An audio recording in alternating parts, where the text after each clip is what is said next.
A very good morning to all students. In the last video of class 12 business studies, we discussed the chapter number 9 and the first chapter of the part B, that is a financial management. In this chapter, we discussed the concept of financial management as well as the concept of business finance, objective of financial management, importance of the financial management, as well as the three important decisions related to the financial management. The first one is a investment decision, second one is a financing decision, and third one is a dividend decision. When we are talking about the investment decision, so such kind of decision related to the long term as well as the short term period. The long term decision can be termed as capital busting decision, whereas short term decision related to the working capital decision. As well as in the financing decision, we calculate the optimum capital structure for any company.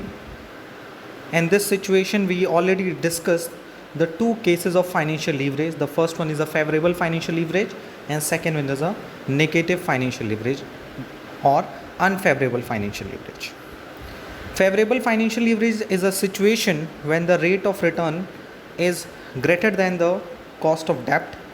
In this situation, we preferred the debt capital in our capital structure, whereas in case of negative or unfavorable financial leverage, we preferred a own capital as compared to the debt capital in our capital structure. Because unfavorable financial leverage is a situation where the debt capital is more than the rate of return. In the dividend decision, we discussed the most important part of the company, that how much profit company retain by them and how much profit distribute to the shareholder as a profit. So all the three decision is very important for every business. So the financial management covers all these points, as well as it covers the management of fixed capital and working capital, as well as it also covers the management of all the financial aspects of the business. So after discussing the chapter number 9, that is a financial management, now we will move to the chapter number 10, that is a financial market. What is financial market? Let's discuss it. The concept of financial market. In an economy, there are two major sectors, that is a household and producers. Household usually save a part of their income to earn return on it through investment. On the other hand, producer and business firm are in need of finance at all times for conducting business activities. It means कि हमारे जो business में दो तरह के sectors, अगर आप देखें हमारी इकोनॉमी में दो तरह के सेक्टर्स हैं, एक है हाउस होल्ड और एक है प्रोड्यूसर। हाउस होल्ड वो है जो इनकम अर्न करता है और उस इनकम में से कुछ पैसा वो खुद पे खर्च करता है, स्पेंड करता है, और कुछ पैसा वो इन्वेस्ट कर देता है ताकि उसे प्रॉपरली रेट ऑफ रिटर्न मिलता रहे मार्केट से, या वो बैंक में पैसा जमा कर देता है या फिर किसी सिक्योरिटी में पैसा इन्वेस्ट कर देता है। वेयर एज अ प्रोड्यूसर एक ऐसा ग्रुप है जो ये चाहता है कि उसे फाइनेंस मिले, पैसा मिले, ताकि वो प्रोडक्शन एक्टिविटी को ईजिली परफॉर्म कर सके। So on the other hand, producer financial market and banks act as intermediaries in allocative function of matching the demand and supply of the funds. यानी अगर हम फाइनेंशियल मार्केट की बात करें या बैंक्स की बात करें, तो वो इन दोनों के बीच में, हाउस होल्ड एंड प्रोड्यूसर दोनों के बीच में एक इंटरमीडिएट्स की भूमिका अदा करता है। कैसे? देखिए, जैसे कि हाउस होल्ड जिनके पास सरप्लस फंड है, जो अर्न करते हैं, अर्न करने के बाद एक्सेस मनी को वो इन्वेस्ट कर देते हैं और वो चाहते हैं कि वो ऐसी जगह इन्वेस्ट करें जहाँ उनको हाई रेट ऑफ रिटर्न मिले। वेयर एज अ प्रोड्यूसर क्या कर चाहते हैं, उन्हें फ़ंड की ज़रूरत होती है, नीड होती है। अब वो उस फंड का क्या करेंगे, वो प्रोडक्शन एक्टिविटी में इन्वॉल्व करेंगे और प्रोडक्शन करेंगे, मार्केट में फिर प्रोडक्ट को सेल करके फिर प्रॉफिट अर्न करेंगे, और उस प्रॉफिट से जिनसे उन्होंने फ़ंड अराइज किया है, जिससे उन्होंने फ़ंड लिया है, उसको वो उसका रिटर्न प्रोवाइड करेंगे। सो बेसिकली फाइनेंशियल मार्केट या बैंक एक ऐसा इंटरमीडियरीज है जो हाउस होल्ड और इन्वेस्टर्स यानी फर्म्स के बीच में एज अ मीडिएटरी काम करते हैं, इंटरमीडियरीज काम करते हैं, ताकि यहाँ पे डिमांड किसकी है, बिजनेस फर्म की, सप्लाई किसकी, हाउस होल्ड की. सो वो दोनों की नीड फुलफिल हो सके.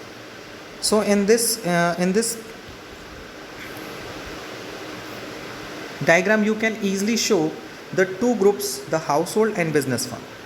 Household are the savers मतलब वो सेव करते हैं पैसा, और बैंक्स और फाइनेंशियल मार्केट्स जो हैं वो एलोकेटिव फंक्शन को क्या करते हैं, परफॉर्म करते हैं, और ये सारा जो पैसा होता है वो बिजनेस फर्म्स को ईजिली अवेलेबल कराते हैं. सो बिजनेस फर्म का काम क्या होता है, पैसे को इन्वेस्ट करना, चाहे वो मैन्युफैक्चरिंग कंसर्न में हो चाहे वो ट्रेडिंग कंसर्न में. और बेसिकली काम क्या होता है बिजनेस फर्म का, कि वो पैसे को इन्वेस्ट करके प्रॉफिट आए, उस प्रॉफिट में से जो रेट ऑफ रिटर्न है वो हाउस होल्ड्स को रिटर्न करें, और एज वेल एज जो बाकी प्रॉफिट बचे वो अपने पास रख लें. सो अगर हम बात करें तो बैंक्स और फाइनेंशियल मार्केट एक ऐसे मीडिएटर्स हैं जिनके पास ज़्यादा पैसा है, who have a surplus fund, उनसे वो पैसा अरेंज करके, उनसे वो पैसा प्रोक्योर करके वो पैसा बिजनेस फर्म तक पहुंचाती है. जैसे अगर हम अगर 50,000 रुपीज़ पर मंथ कमा रहे हैं और हमारी नीड जो है 15,000 रुपीज़ पर मंथ में ही कंप्लीट हो जा रही है, तो हम 35,000 रुपीज़ क्या करेंगे, बैंक में जमा रहने देंगे, उसको हम विड्रॉ तो करेंगे नहीं. Okay, so we have a 35,000 surplus fund, जिसको हम अपने पास नहीं रखे हैं, उसको हमने इकनॉमी में ही रखा हुआ है, बैंक के पास ही रखा है. अब बैंक क्या करेगा, जिस फर्म्स को उस पैसे की ज़रूरत है वो आए और प्रॉपर उस पर एक रिटर्न दे, यानी इंटरेस्ट दे, और रिटर्न दे के वो पैसे को यूज़ करे. ऐसा नहीं कि प्रिंसिपल मनी पैसा नहीं लौटाना है, वो भी लौटाना है. आप उस पैसे का यूज़ कर सकते हैं और एट द राइट टाइम आप उसको पैसे को लौटाना भी पड़ेगा. सो अगर हम ये कहें कि बैंक एंड फाइनेंशियल मार्केट ये दोनों ही हाउस होल्ड और प्रोड्यूसर के बीच में एक मीडिएटर का काम करते हैं. क्योंकि अगर हम बात करें कि अगर हमारे सामने कोई प्रोड्यूसर आके कहे या इन्वेस्टर आके कहे कि यार मुझे 5 लाख रुपए चाहिए, 10 लाख रुपए चाहिए, क्या तुम मुझे दोगे, मुझे कहीं इन्वेस्ट करना है, मुझे कोई काम करना है. सो बेसिकली हमारा आंसर होगा नो, क्योंकि हमारा उसके ऊपर रिलायबिलिटी नहीं रहती है, हमारे उसके ऊपर ट्रस्ट नहीं रहता. सो फाइनेंशियल मार्केट और बैंक्स एक ऐसे ट्रस्ट कंपोनेंट होते हैं हमारे इकोनॉमी के, जिनके पास हम अपना पैसा इन्वेस्ट करते हैं, फिर वो as per the need of the fund वो पैसे को बिजनेस फर्म्स को प्रोवाइड करते हैं और वो उस पैसे को यूज़ करते हैं. Okay, the next paragraph is, if the allocative function of directing funds available for the investment into the most productive investment opportunity is performed well, it leads to the number 1 higher rate of return to household, and number 2 allocation of scarce resources to those funds which have the highest productivity. यानी इससे 2 फ़ायदा होता है. पहला फ़ायदा तो ये होता है कि अगर हम फाइनेंशियल मार्केट और बैंक्स के रोल को देखें तो उनके आने से 2 चीज़ें बहुत इंपॉर्टेंट हो जाती हैं हमारे बिज़नेस में. पहला तो हाउस होल्ड को हाई रेट ऑफ रिटर्न मिलता है, यानी फ़ंड की जितनी मार्केट में डिमांड होती है, जितना ही ज़्यादा डिमांड होती है उनको उतना ज़्यादा रिटर्न मिलता है. दूसरा, जो स्केयर रिसोर्सेज हैं, स्केयर रिसोर्सेज मतलब अगर ये बैंक्स एंड फाइनेंशियल मार्केट नहीं होते तो कई सारे सोर्स ऑफ फंड स्केयर रह जाते, लोगों तक मनी पहुंच नहीं पाता, लोग उसको यूज़ नहीं कर पाते. जैसे मैंने आपको बताया कि आपकी मंथली इनकम इतनी है और आप सिर्फ 15,000 यूज़ करें for the monthly expenditure and you save 35,000 per month, तो आप उस 35,000 का कुछ यूज़ नहीं कर रहे हैं. अगर बैंक्स एंड फाइनेंशियल मार्केट नहीं होते तो शायद ये पैसे अभी भी आपके पास पड़े होते और ये पैसे अनप्रोडक्टिव होते.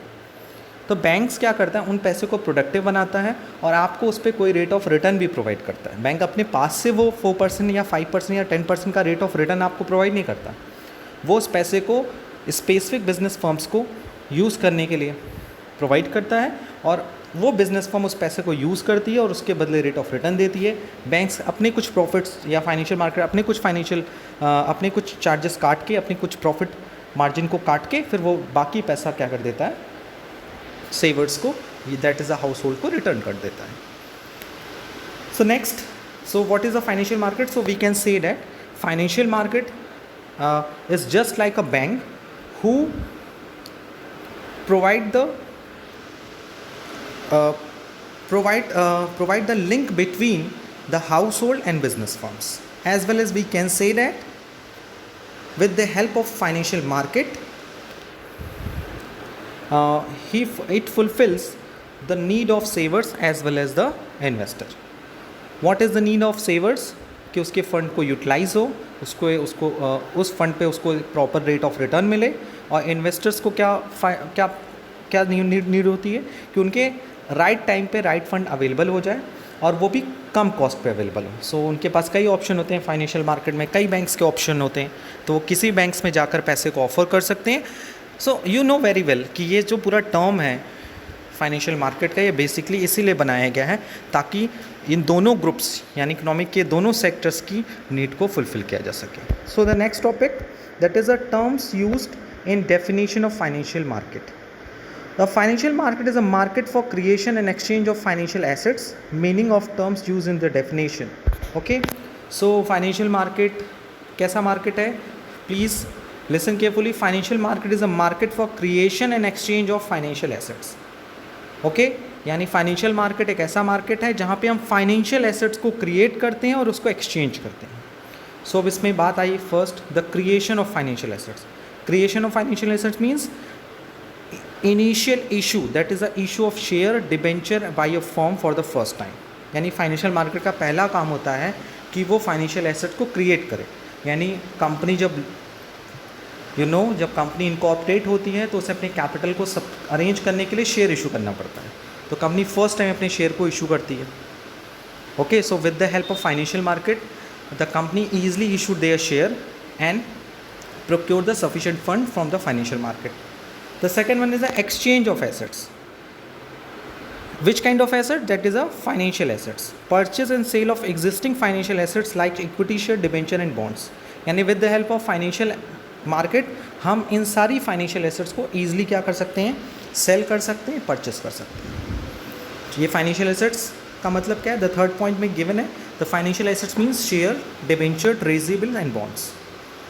So we can say that in easy word, what is a definition of the financial market? Financial market is a market for creation and exchange of financial assets. What is the meaning of financial assets? Financial assets means share, debenture and treasury bill. What is the meaning of creation of financial assets? Creation of financial assets means the issue of share, debenture for the first time, as well as the exchange of financial assets means the purchase and sale of the existing financial assets. यानी जो already financial assets market में issue हैं उसको easily से आसानी से purchase किया जा सके और किसी होल्डर के थ्रू उसको सेल किया जा सके। The next one is function of financial market.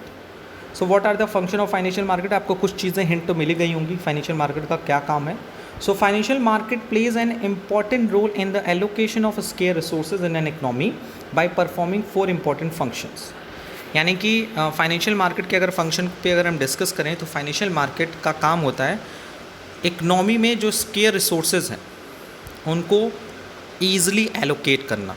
यानी जो इकनॉमी में जो स्केयर रिसोर्सेज हैं इनको एलोकेट करना। स्केयर रिसोर्सेज का मतलब है जो रिसोर्स अभी भी मार्केट में अवेलेबल नहीं है। यानी मार्केट में अगर फाइनेंस की कमी है, लोगों के पास डिमांड है फंड की बट लोगों के पास फंड पहुंच नहीं रहा है, वो किसी भी रीज़न से। रीज़न ये भी हो सकता है कि जनरली बैंक के पास काफ़ी सारे काम होते हैं तो वो जनरली सबको फाइनेंस प्रोवाइड नहीं कर पाती क्योंकि उसके ऊपर ऑलरेडी ओवरबर्डन होता है, उनके ऊपर ऑलरेडी काफ़ी डिमांड्स होती हैं। तो फाइनेंशियल मार्केट का काम क्या होता है? नीडी इन्वेस्टर्स को जिनको प्रॉपर राइट टाइम पे पैसे की ज़रूरत है, फाइनेंशियल मार्केट उनको राइट टाइम पे फंड अवेलेबल कराए, फर्स्ट पॉइंट। सेकंड, एक ऑप्टिमम रेट ऑफ रिटर्न पे अवेलेबल कराए। ये भी बहुत इंपॉर्टेंट पार्ट है कि अगर हम किसी को फ़ंड अवेलेबल करा रहे हैं लेकिन उसका रेट ऑफ रिटर्न प्रॉपर नहीं है, यानी हम उसको कह सकते हैं फेयर रेट पे नहीं प्रोवाइड कर रहे हैं, तो वो कहीं ना कहीं उनके लिए भी क्या होता है? गलत होता है। सो फाइनेंशियल मार्केट का जो रोल होता है वो यही होता है कि it allocate of scarce resources in economy. So how it can be do it? So the first one is mobilization of saving and channelizing them into the most productive uses. A financial market facilitates the transfer of saving from the savers to investors. Thus, it helps in channelizing surplus fund into the most productive use. यानी financial market का सबसे पहला काम क्या होता है? मैं बार बार ये बोल रहा हूँ, यही काम होता है कि जो सेविंग्स हैं, किसकी सेविंग्स हैं? हाउस होल्ड की जो सेविंग्स हैं, उन सेविंग्स को अरेंज करना और उस सेविंग्स को इन्वेस्टर्स को देना ताकि वो उसका more and more productive use कर सकें। जैसे अगर आपने कोई पैसा घर में रखा है तो वो पैसे से आप पैसा नहीं बना सकते, उस पैसे पे आपको कोई रिटर्न नहीं मिलेगा। लेकिन जब आप वही पैसा बैंक में उठा के इन्वेस्ट कर देते हो, वही पैसा किसी फाइनेंशियल मार्केट में लगा देते हो, म्यूचुअल फंड में लगा देते हो, कोई शेयर खरीद लेते हो, तो आप उसको पे रिटर्न भी मिलता है। सो आप एफडी करा लेते हो बैंक पे तो उस पर भी आपको रिटर्न मिलता है। So financial market investors as well as household दोनों के बीच का एक लिंक होता है, जो कि सरप्लस फंड को मोस्ट प्रोडक्टिव यूजेस में इन्वॉल्व करता है, ताकि उस पैसे से हम ज़्यादा से ज़्यादा एक्टिविटी परफॉर्म कर सकें और higher rate of return earn कर सकें। The second one is a facilitating price discovery. It is very important part. Financial market facilitate the price discovery. What is the price discovery? Household represent the supply of fund and the business firm represent the demand. ये मैंने पहले ही आपको बताया था कि दो sector हैं हमारी इकोनॉमी के, एक हाउस होल्ड है और as well as the second one is a investors. So investors की डिमांड होती है, यानी बिजनेस फर्म की डिमांड होती है कि उनको फंड मिले, उनको फाइनेंस मिले, पैसा मिले, ताकि वो अपना ऑपरेटिंग एक्टिविटी ईजिली परफॉर्म कर सके। और इसके लिए वो डिमांड करते हैं मार्केट में फाइनेंस के लिए, और उस डिमांड को पूरा कौन करता है? Basically such kind of demand fulfill by the household. So we can say that कि हाउस होल्ड फंड की सप्लाई करते हैं और बिजनेस फर्म उस फंड की क्या करते हैं? डिमांड करते हैं। The interaction between demand and supply helps in price discovery of the financial assets which is being traded in a particular market. यानी फाइनेंशियल मार्केट बेसिकली उस पर्टिकुलर फंड की या उस पर्टिकुलर फाइनेंशियल एसेट्स की demand and supply calculate करता है और उस बेसिस पे उस फाइनेंशियल एसेट्स की प्राइस को डिसाइड करता है। So I hope you can easily understand कि how financial market facilitate the price discovery. यानी अगर कोई कंपनी ने शेयर और डिबेंचर इशू किया for the raising of finance और उस मार्केट में उस शेयर की डिमांड बहुत ज़्यादा है, सो उस शेयर का प्राइस बहुत ज़्यादा होगा। शेयर की डिमांड कम है तो कम होगा। यू नो वेरी वेल, जब किसी चीज़ की डिमांड हाई होती है तो उसकी प्राइस भी इंक्रीज़ होती है, और जब कम होती है तो डिक्रीज़ होती है। लेकिन अपोजिट टर्म में भी ये चीज़ें होती हैं, जब किसी चीज़ों की प्राइस ज़्यादा होती है तो उसकी डिमांड कम हो जाती है। दोनों तरह से आप देख सकते हैं। The next one is a providing liquidity to the financial assets. It is a very important function of the financial market. ऐसे मैंने आपको बताया ना, financial market is a market which create and exchange the financial assets. यानी financial market एक ऐसा market है जो फाइनेंशियल एसेट्स को क्रिएट भी करता है और उसको एक्सचेंज भी करता है। यानी अगर हमें फाइनेंशियल एसेट्स से लिक्विडिटी जनरेट करनी, इट मीन्स कैश जनरेट करना है, तो फाइनेंशियली मार्केट तो है। यानी फाइनेंशियल मार्केट प्रोवाइड करता है हमें ऐसी फैसिलिटी कि हम जब चाहें फाइनेंशियल एसेट्स को परचेस कर सकते हैं एंड जब चाहें उस फाइनेंशियल एसेट्स को सेल कर सकते हैं, और सेल करके हम ईजिली अपने उस एसेट से लिक्विडिटी में कन्वर्ट कर सकते हैं।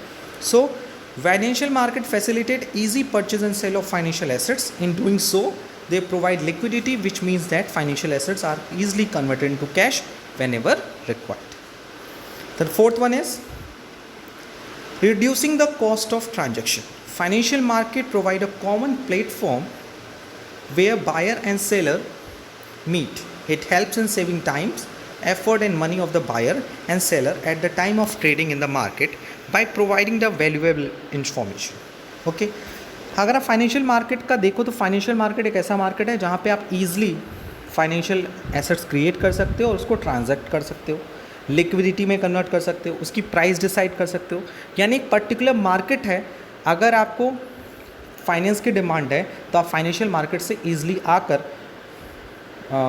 फंड रेज कर सकते हो, अपनी सिक्योरिटी को सेल कर सकते हो, लिक्विडिटी जनरेट कर सकते हो सकता है कि नहीं हो सकता है, ये सारी चीज़ें हो रही। तो you can see that all the things complete at a common platform. So आप एक ही प्लेटफॉर्म है, एक ही जगह है जहाँ पे आप सारा काम कर सकते हो। आप जितनी बड़ी बड़ी चीज़ें, अगर फाइनेंशियल मार्केट नहीं होता तो आप, मैंने कहा ना, खुद ही कई सारे ऐसे फंड होते जो यूटिलाइज हो ही नहीं पाते।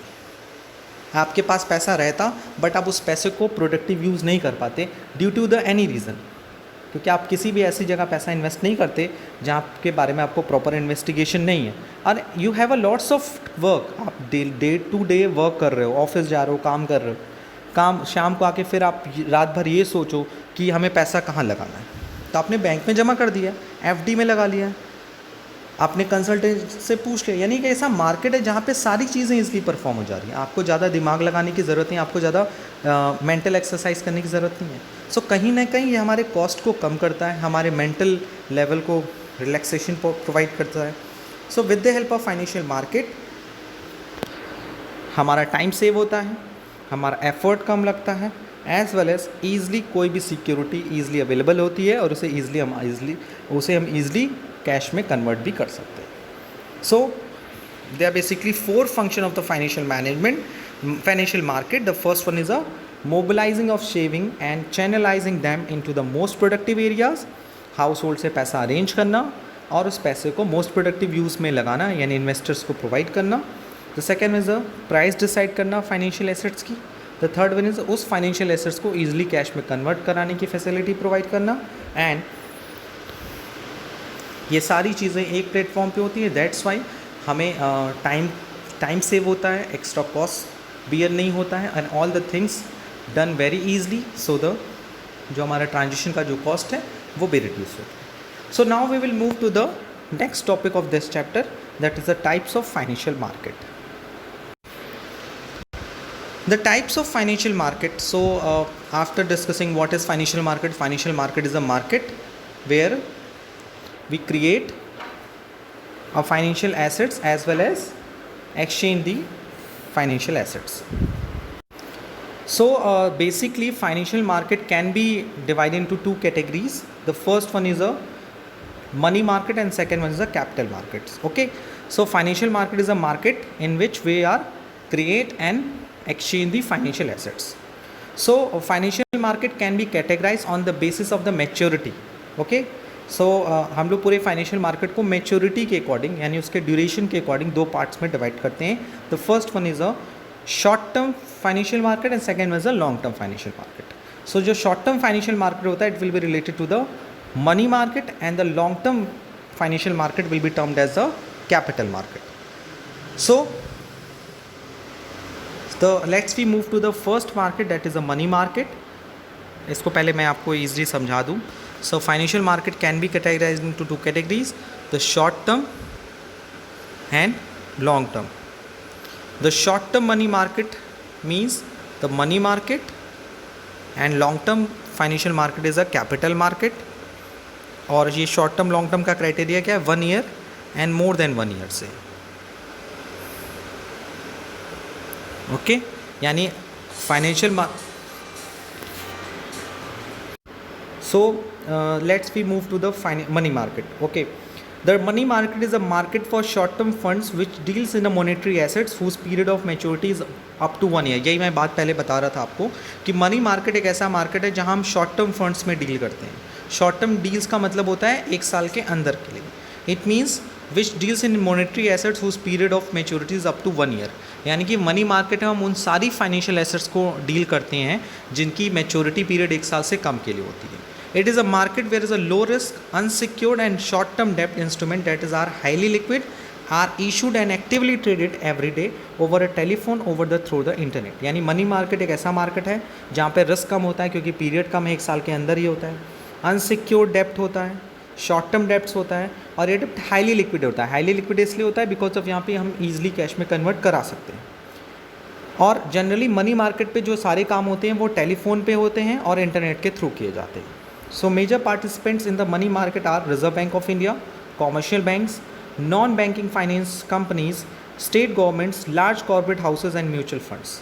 सो मनी मार्केट का जो बेसिकली पार्टिसिपेंट्स यानी कि इसमें कौन कौन से लोग इसमें पार्टिसिपेट लगते हैं, सो उसमें रिजर्व बैंक ऑफ इंडिया होता है, कॉमर्शियल बैंक्स होते हैं, नॉन बैंकिंग फाइनेंस कंपनीज होती हैं, स्टेट गवर्नमेंट्स होते हैं and large cooperative houses and mutual funds होते हैं। यानी ये सारे जितने भी मैंने आपको पार्टिसिपेंट्स का नाम बताएं ये जनरली शॉर्ट टर्म सिक्योरिटीज़ में डील करते हैं, शॉर्ट टर्म फाइनेंशियल एसेट्स में डील करते हैं जिनकी मैच्योरिटी पीरियड 1 साल से कम के लिए होती है। और ये सारी सिक्योरिटी, सारी जो इंस्ट्रूमेंट्स हैं वो हाईली लिक्विड होते हैं। सो 1 by 1 I will discuss the instrument of the money market. So please listen carefully. Money market में किस तरह के इंस्ट्रूमेंट को डील किया जाता है? The first one is a treasury bill. It is a short term borrowing instrument issued by the government of India RBI issued this on behalf of government of India, यानी T bill जो है एक short term borrowing instrument होता है जिसे government of India issue करता है, but generally government of India इसे डायरेक्टली इशू नहीं करता, इसे पहले RBI को इशू किया था और RBI फिर गवर्नमेंट ऑफ इंडिया के बिहाफ पे इसे इशू करता है। यानी एक बार फिर से मैं रिपीट कर दे रहा हूँ, ट्रेजरी बिल एक शॉर्ट टर्म बोरिंग यानी 1 साल से कम के लिए एक इंस्ट्रूमेंट इशू किया जाता है। इसे कौन इशू करता है? Government of India basically issue करती है, लेकिन directly government of India issue नहीं करती है। पहले ये बिल RBI को इशू किया जाता है, फिर RBI इसे मार्केट में इशू करती है। अब ये इशू का क्या लफड़ा क्या है? जैसे आप लोग मन में आ रहा होगा कि what is the meaning of issue. जब गवर्नमेंट ऑफ इंडिया को फ़ंड की ज़रूरत होती है तो वो फ़ंड के लिए पहले रिजर्व बैंक ऑफ इंडिया पे डिपेंडेंट होती है, तो वो डायरेक्टली ट्री बिल जो है वो गवर्नमेंट ऑफ इंडिया जो होती है वो RBI को इशू कर देती है। अब RBI के ऊपर होता है कि वो बिल को मार्केट में इशू करना चाहती है कि नहीं, यानी अगर वो मार्केट से पैसा लेना चाहती है, अपने कॉमर्शियल बैंक से पैसा लेना चाहती है गवर्नमेंट ऑफ इंडिया के लिए, तो वो उस बिल को इशू कर सकती है। So basically when government of India needed a fund for short term period, so in this situation the government India issued a treasury bill to the Reserve Bank of India, and thereafter Reserve Bank of India issued the treasury bill on the behalf of government of India. So basically इसके कुछ features हैं, उस पर हम लोग discuss कर लेते हैं। The first one is it is also known as a zero coupon bonds, यानी ट्रेजरी बिल जो होता है वो एक जीरो कूपन बॉन्ड्स होता है। It has a maturity of less than 1 year, और इसकी मेच्योरिटी 1 साल से कम के लिए होता है। अभी आपके मन में आ रहा होगा sir what is zero coupon bonds. तो zero coupon bond is a bond जहाँ पे कोई इंटरेस्ट रेट फिक्स नहीं होता, यानी कि गवर्नमेंट ऑफ इंडिया ने ट्रेजरी बिल इशू किया है 10 करोड़ रुपए का और उसे अरेंज कर लिया with the help of reserve Bank of India, तो रिजर्व बैंक ऑफ इंडिया को उस पर कोई इंटरेस्ट देना नहीं पड़ेगा। लेकिन हाँ, जीरो कूपन बॉन्ड्स में एक ख़ास बात ये होती है कि जब 10 करोड़ रुपए का फ़ंड गवर्नमेंट आज इशू कर रही है, फ़ंड इशू करने का मतलब है 10 करोड़ रुपए उसको ज़रूरत है, तो वो आज जो भी सिक्योरिटी इशू करेगी उस पर वो 9 करोड़ 90 लाख रुपए मार्केट से ले लेगी और 10 लाख रुपए उसे छूट दे देगी कि आपको रिटर्न के टाइम हम 10 करोड़ रुपए देंगे, आज आप हमें 9,90,000 दे दीजिए। यानी इस पर आपको मंथली, क्वार्टरली, हाफ ईयरली कोई इंटरेस्ट देने की ज़रूरत नहीं है। ज़ीरो कूपन का बॉन्ड का मतलब होता है no interest, but we take the interest, the different value is the issue price and the maturity price. जैसे इशू प्राइस था 9,90,000 रुपये, 9 करोड़ 90 लाख रुपए, और मैच्योरिटी प्राइस था 10 करोड़ रुपए। यानी कि गवर्नमेंट ऑफ इंडिया को जस्ट 10 करोड़ रुपए की ज़रूरत थी, तो गवर्नमेंट ऑफ इंडिया ने कहा कि चलो आज मैं फ़ंड इशू कर रहा हूँ थ्रू द ट्रेजरी बिल, तो आज उसने मार्केट में 10 करोड़ रुपए का फ़ंड इशू ज़रूर किया, 10 करोड़ रुपए का सिक्योरिटी ज़रूर मार्केट में इशू की, लेकिन उसमें पैसा मिला 9 करोड़ 90 लाख रुपए। बाकी 10 लाख रुपए वो एज अ इंटरेस्ट कब प्रोवाइड करेगी? At the maturity of the period. जब ट्रेजरी बिल की मैच्योरिटी आ जाएगी तो उसे रिटर्न भी तो 9 करोड़ 90 लाख रुपए देना चाहिए, वो तो 10 करोड़ रुपए दे रही। सो बेसिकली अगर हम बात करें कि यहाँ पे ट्रेजरी बिल में ज़ीरो कूपन बॉन्ड का मतलब ये होता है कि इशू होता है डिस्काउंट पे और रिडम्पशन होता है, यानी रीपेमेंट होता है वो उसके एक्चुअल प्राइस पे होता है। The next one is it is issued at discount and repaid at par. जैसे मैंने आपको बताया, because of treasury bill is a zero coupon bonds, a treasury bill is of face value of 1 lakh will be sold at 96,000, यानी 1 लाख रुपए का treasury bill होगा जिसे हम 96,000 रुपीज़ में सेल करेंगे। And at the time of maturity the investor will get rupees 1 lakh rupees, और maturity जब प्राइस आएगी तो 1 लाख रुपये। यानी आज कंपनी को, यानी गवर्नमेंट को 1 लाख रुपये की ज़रूरत है, जैसे मैं अब समझा रहा था 1 लाख रुपये की ज़रूरत है, तो 1 लाख रुपये का सिक्योरिटी ज़रूर दे दिया, लेकिन पैसा मिला 96,000 रुपीज़, क्योंकि उसको 96,000 रुपये सेल किया। और जब उस ट्रेजरी बिल का एक्सपायरी डेट आएगा तो उस इन्वेस्टर को 96,000 नहीं मिलेंगे, 1 लाख मिलेंगे, तो ये जो 4,000 रुपये उसको मिल रहा है वो इंटरेस्ट ही। सो पहली बात एकदम क्लियर हो गई कि treasury bill is issued by the government of India, but basically it is issued by the Reserve Bank of India on the behalf of government of India. The second part, it is a zero coupon bonds. Number third, it is a form of promissory note. ये promissory note का part होता है, इसमें government of India एक undertaking लिख के देती है कि मैं प्रॉमिस करता हूँ कि ये पैसा इतने दिन बाद लौटा दूंगा, और इसका जो पीरियड होता है विद इन 1 ईयर के अंदर होता है। It is a highly liquid and have negligible risk, क्योंकि गवर्नमेंट ऑफ इंडिया अगर आपसे पैसा ले रही है तो ये 100% श्योर होता है कि वह पैसा आपको मिलेगा, सो उस पर रिस्क लगभग 0% का होता है और ये हाईली लिक्विड होती है। The next one, it is available in denomination of 25,000 and it's multiple, यानी अगर किसी को किसी को ट्रेजेबल खरीदना है, यानी शॉर्ट टर्म पीरियड में इन्वेस्ट करना है, अगर आपको ट्रेजेबल में इन्वेस्ट करना है तो आप मिनिमम 25,000 रुपीज़ इन्वेस्ट कर सकते हैं। ऐसा नहीं कि आप 100 रुपये 200 रुपये ट्रेजेबल में इन्वेस्ट करो, नहीं, इसका मिनिमम डिनोमिनेशन वैल्यू होता है 25,000। ये हम इन्वेस्टमेंट के पार्ट से कह रहे हैं कि गवर्नमेंट ऑफ इंडिया ने अगर ट्रेजेबल इशू किया फॉर शॉर्ट टर्म पीरियड की हम 50 डेज़ के लिए मुझे कुछ करोड़ रुपए चाहिए, तो आरबीआई ने उसको इशू किया मार्केट में। किस मार्केट में? मनी मार्केट में। मनी मार्केट में इशू किया। अगर आप चाहते हैं कि ट्रेजेबल को ख़रीदे, ऐसा तो नहीं आप पूरा पैसा कंट्रीब्यूट कर सकते हैं, तो कम से कम आपको 25,000 रुपीज़ इन्वेस्ट करना पड़ेगा, बट ये भी मल्टीपल्स में होगा। मल्टीपल्स का मतलब है कि 25,000 की आप 10 लॉट्स, 20 लॉट्स, 30 लॉट्स मल्टीपल्स में आप उसको परचेस कर सकते हैं। सो टुडे आज हम लोगों ने एक नया चैप्टर स्टार्ट किया है। The chapter is financial market. So इस पूरे चैप्टर में firstly we discuss the concept of financial market, definition of the financial market, the function of the financial market as well as the types of the financial market. So आज हम लोगों ने first type of the financial market को discuss किया, that is the money market. और money market एक ऐसा market होता है जहाँ हम शॉर्ट टर्म पीरियड के लिए सिक्योरिटी की ट्रेडिंग करते हैं और शॉर्ट टर्म पीरियड के लिए फ़ंड को अरेंज कर सकते हैं और इन्वेस्ट कर सकते हैं। और इसमें सबसे पहला जो हमारा इंस्ट्रूमेंट होता है that is a treasury bill. अभी और सारे भी इंस्ट्रूमेंट हैं, they are basically various kind of instrument issued in the money market, but आज के लिए इतना ही। Apart from this, if you have any kinds of doubt और suggestion regarding this video, please ask me in the online classes as well in the WhatsApp group. So bye bye, thank you.